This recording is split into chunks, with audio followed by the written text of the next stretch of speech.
frérot, présente-toi s'il te plaît déjà. Bon, moi c'est Adix, artiste ici de mon quartier, le Ruisseau, Ok. HLM, Ah. et de Saint-Denis aussi surtout. La cité alors. La cité, frérot. Et du coup, imagine demain par exemple, moi et toi on se connaît pas, tu vois. Ouais. Et je te dis, vas-y, je veux connaître ton univers. Tu me fais écouter quels sons pour te découvrir? Un de mes sons à moi. Ouais. À moi. Ouais, toi. Là, sur ceux qui sont dispo, je te dirais d'aller écouter Janalis, frérot. Pour commencer. Pour commencer. Et après le plat de résistance. Le plat de résistance, je te dirais d'aller écouter Ennemi, frérot. Et pour un bon petit dessert. Pour un bon petit désert, je te dirais d'aller écouter Rotation, mon frère. Ok, bon, vous avez entendu là. Ouais. Faut juste écouter le truc. Bon, maintenant en termes de parcours, en termes de recul et tout, tu vois. Est-ce que déjà il y a des bons trucs que tu retiens depuis que tu as commencé la musique là? Que je retiens, Ouais, des bons souvenirs genre. des bons souvenirs avec qui, avec quoi? Avec tes potos, en studio, je sais pas, un souvenir qui te vient là tout de suite là. Pour l'instant, je dépense, frérot. Pas de bons souvenirs là, pour l'instant. Il y a quelques Non. bons souvenirs par rapport à mon clip Rotation. Ok. C'est un truc que j'ai kiffé. Le projet, il était bon. Comment ça s'est passé, même au studio, bonne ambiance.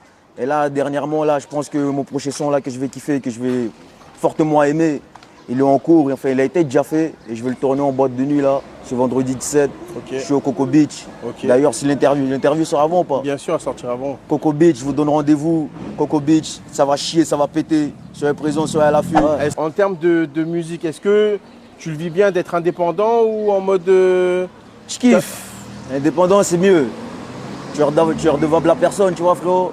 Après, bon, devant les caméras, tout ça, je suis solo. Mais derrière moi, il y a toute une équipe. Je suis pas vraiment tout seul. Quand je vais au studio, il y a des gens, il y a des avis.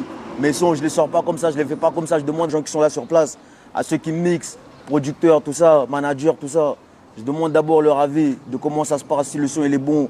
On fait un truc, s'il n'est pas bon, on enchaîne, on va bosser un autre truc. Tout le temps, c'est tout le temps comme ça. Ok, en rotation. Devant les caméras, je suis solo, mais sinon derrière moi, il y a une équipe. Prochaine question, là, elle est vraiment pour toi alors. Est-ce que tu penses qu'un artiste en 2026, voire 2027, vu qu'on arrive dessus, Ouais. peut vivre sans les plateformes de streaming? Non. Dans le monde d'aujourd'hui, dans l'ère d'aujourd'hui, frérot, c'est chaud, c'est impossible. Donc les CD et tout, c'est mort là. T'as besoin des streaming, t'as besoin des réseaux sociaux, t'as besoin de tout, frérot. Tout ce qui est virtuel, t'en as besoin. Les CD, laisse tomber. À part si t'es au trou, frérot. Tu penses qu'un artiste doit jouer un rôle pour avancer dans sa carrière ou pas là? Ou Rôle de authentique? quel genre de rôle? Quel Je sais type de rôle, pas, frérot? il y a des artistes parfois ils s'inventent une vie, tu vois, c'est pas la cité. C'est et vrai, il y a ils des jouent artistes la qui s'inventent cité. une vie, mais frère, quand tu viens de la cité, si tu viens de la cité déjà, t'es obligé de représenter ça déjà, mon frère. Tu vois, après, c'est pas obligé. Moi, je dis, si tu sais rapper, mon frère, si t'es un artiste, t'as du talent, tu sais écrire, t'as une plume, avec une bonne écriture, n'exploite pas ta plume sur des trucs que tu ne vis pas, que tu ne sais pas, parce que c'est de la merde. Il y a des gens, ils le vivent tout le temps, tous les jours, ils racontent ça dans leur son, mais c'est pas ça. Il y a des vrais mecs qui sortent de la cité, ils sont dans l'ombre, les gens les écoutent pas, pourtant c'est leur vie. Mais c'est les autres merdes qui pètent, personne ne sait pourquoi. Est-ce que juste faire un bon son, ça suffit ou pas? Faire un bon son, ça suffit pas parce que, imagine, tu fais un bon son, demain on te dit de faire autre chose. Tu y vas, tu essaies de faire autre chose, mais ça prend pas. Là, tu n'as eu qu'un seul bon son, frérot. Mais est-ce que tu vas durer sur le long terme? T'as capté ou pas? Ouais. Je vois C'est ce que mort. tu veux dire. Je voudrais savoir, la suite de ta carrière, là, tu la vois comment? Sur les 5 et 10 ans? Frérot, déjà dans 5 ans, peut-être, je me vois pas là. Hein. Ok. Moi, j'enchaîne 2 ans. Sur les 2 ans, si ça prend pas, on se dit ciao. Ok. Je suis pas là pour longtemps, moi. Voilà, je suis là pour kiffer, je kiffe à l'instant T.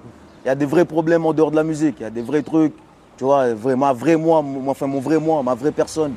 Et voilà, la musique, c'est pas vraiment un truc que je mets en avant tout le temps, mais tu vois, c'est un truc dont je fais beaucoup d'efforts. J'ai mis des efforts là-dedans. Du coup, ça serait du gâchis si je ressors avec que dalle, tu vois. Ouais, Là, bien il faut que sûr, ça me paye un peu. Si je prends un peu de ce que j'ai investi là-dedans, c'est bon. Imagine même dans 5 ans, tu Ouais. revois la vidéo d'aujourd'hui là. Ouais. Est-ce que tu auras un petit message à te dire là? J'espère que j'ai pas fait de la merde dans mon premier interview un peu cité, frérot. Tu sais, juste pour ça déjà, tu vois. Parce qu'il y a des mecs qui ont fait des trucs, qui ont vécu des expériences pareilles, similaires, tu vois.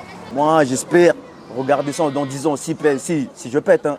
Dans 10 ans, quand je revois ça, je me dis putain, Adix, t'avais un truc, frérot, tu vois. Ah, c'est Tu ça. sais parler, des trucs comme ça, tout ça. Je veux pas regarder ça en disant putain, regardez-moi ce mec-là, frère. Quand je me vois là, c'est la même personne que je veux revoir dans 10 ans, mais en mieux.